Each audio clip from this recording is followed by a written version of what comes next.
Mais c'est quoi, c'est pas vrai que t'as appris des choses. Qu'est-ce que t'as appris? Premièrement, t'as appris à te faire confiance pendant 1h30.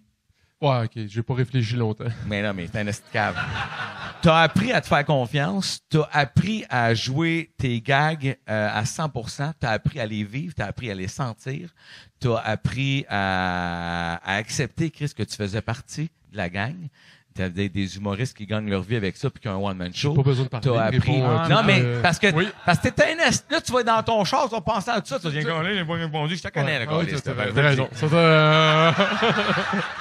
T'en as appris en esti des affaires dans les 4 dernières années. Chris, j'en ai appris!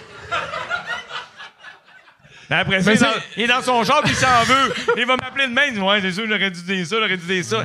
Ta gueule!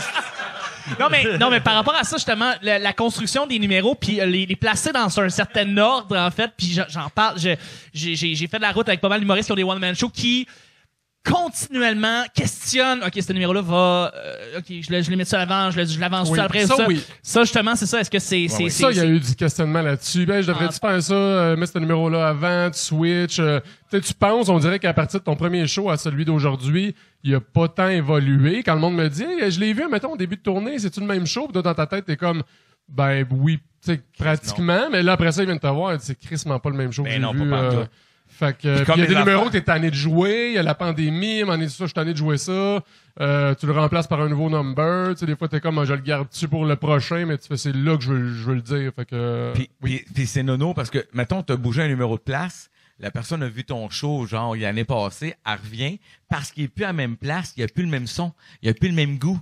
Fait que t'as l'impression que c'est un nouveau number, tellement, là, tu reconnais une couple d'affaires, mais il y a un autre beat, tu sais comment bouger un numéro dans un show, puis parce que le crescendo il est parfait, ça change. Les gens retiennent l'émotion qu'ils ont vécue puis quelques gags, mais c'est surtout l'émotion que tu retiens en partant d'un show. Tu retiens une couple de gags. Tu dis, hey, ce numéro-là, t'es malade mental, mais ce que tu retiens le plus, c'est le moment que t'as passé, le moment humain.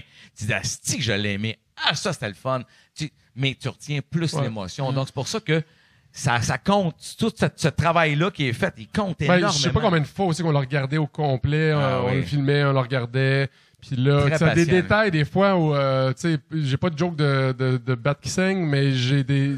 Non, mais à un moment donné, j'ai eu un commentaire de ma belle-mère, puis elle dit, j'aimais mieux ce que tu faisais avant, là, je trouve que t'as trop de jokes de bat. Puis là, tu fais un crème, j'ai-tu trop de jokes de pénis? Puis... on l'a envoyé chier à conne.